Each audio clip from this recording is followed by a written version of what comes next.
बहुत शुक्रिया आपका। और नाज़रीन, आपको बताएं कि असम्बली तहलील करने पर फैसला हो चुका है। यह कहा गया पाकिस्तान तहरीक इंसाफ के सीनियर नायब सदर फवाद चौधरी की जानिब से चाहते हैं पंजाब और केपी असम्बलियां आज ही तहलील हो जाएं।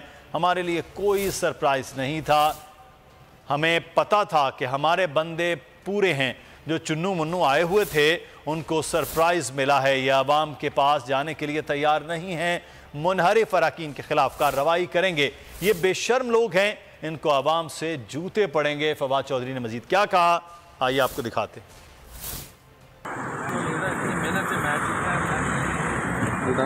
तो क्या सरप्राइज क्या था सर? सरप्राइज तो कोई नहीं था, हमारे लिए तो कोई सरप्राइज नहीं था। हमें तो पता था लोग पूरे हैं।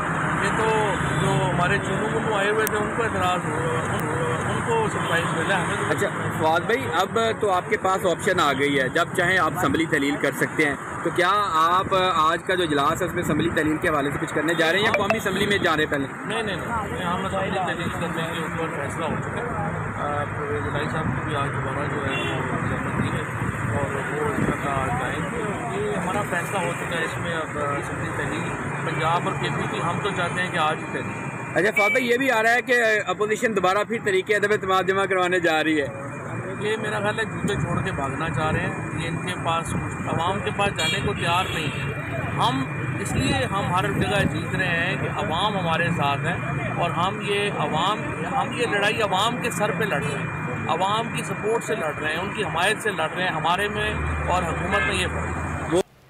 और अहम खबर से आपको आगाह करेंगे। पंजाब हुकूमत का एतमाद का वोट के दौरान वफाकी इदारों के इस्तेमाल का नोटिस।